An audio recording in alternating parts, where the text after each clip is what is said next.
ప్రభుత్వ పాఠశాలలో చదివే విద్యార్థులకు సహాయం చేయడంలో ఎంతో సంతృప్తి ఉందని దాత రాజేశ్వరరెడ్డి తెలిపారు. సిద్దిపేట జిల్లా నారాయణరావుపేట మండలం జక్కాపూర్ గ్రామ పాఠశాలకు సుమారు ₹1,00,000 విలువ చేసే జిరాక్స్ మిషన్ ఆయన అందజేశారు.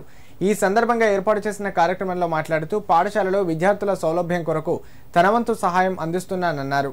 ప్రతి విద్యార్థి కష్టపడి చదివి ఉన్నత శిఖరాలను అధిరోహించాలని సూచించారు. ఈ సందర్భంగా పాఠశాలకు జిరాక్స్ మిషన్ అందజేసిన రాజేశ్వరరెడ్డిని పాఠశాల ఉపాధ్యాయులు ఘనంగా సన్మానించారు. కార్యక్రమంలో మాజీ సర్పంచ్లు పరశురాములు, దేవేందర్, మాజీ ఉప సర్పంచ్ కనకాంబరం పాల్గొన్నారు. నాకు ఇప్పుడే చెప్తున్నారు వాళ్ళు స్కూల్ స్ట్రెంత్ కూడా 200 ఎబో ఉందని చెప్తున్నారు. మీరు చాలా అదృష్టవంతులు.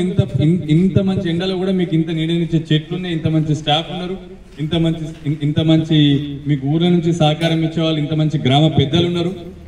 వీళ్ళందరూ సహకారం బ్లెస్సింగ్స్ కూడా మీకు చాలా చాలా అదృష్టం. సబ్జెక్ట్ ప్రిపేర్ కండి.